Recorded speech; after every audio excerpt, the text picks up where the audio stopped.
Ja, was ist denn jetzt? Da rührt sich nix mehr. Mensch. Was ist denn das jetzt für ein Scheißtrick? Jetzt kann ich das ganze Level nur mal von vorn machen. 2 Stunden, hey, krieg einen kleinen Anfall. Alter, und ich wollte gerade meinen Snap verschicken.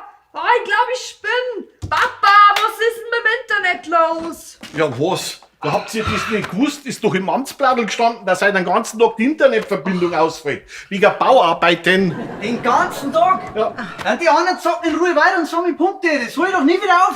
Und woher soll ich jetzt wissen, was die anderen schicken? Oh, mein Leben ist vorbei. Jetzt, wo ich endlich mit dem Zeug zurechtkomme, fällt's Internet aus.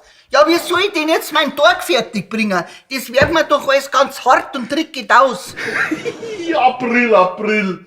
Ist gar kein Baustelle. Ich hab bloß einen Router ausgesteckt. Die Gesichter soll ich jetzt einmal sehen. Der Ernst?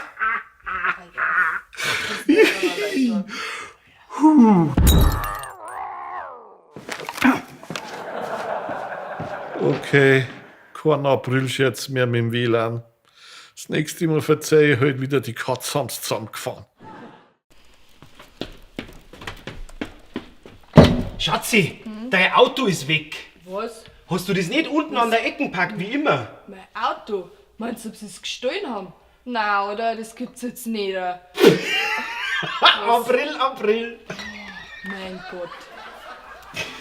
Warum eigentlich April? Ist doch erst der 31. März.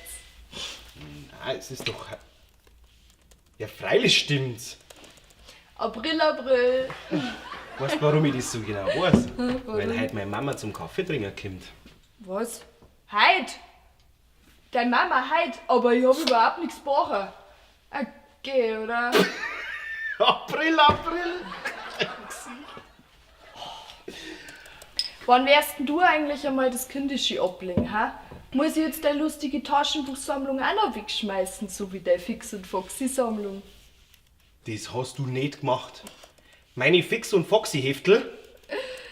April. Du geh, dann mach mir keine Witze. Das war ja fast wie wenn ich sagen darf, dass der Thermomix hieß, weil ich mit dem Messer reingekommen bin. Ja, klar, April, gell? Ja, stimmt. Das war nicht das Messer, sondern der Leffi. Na, oder? Na, das hast du nicht. Nicht mit dem Leffi. Harald Joachim Reitmeier. Weißt du, wie teuer das drum war? Bayern Comedy wird unterstützt durch die Briganti Landbrauerei Schönraum.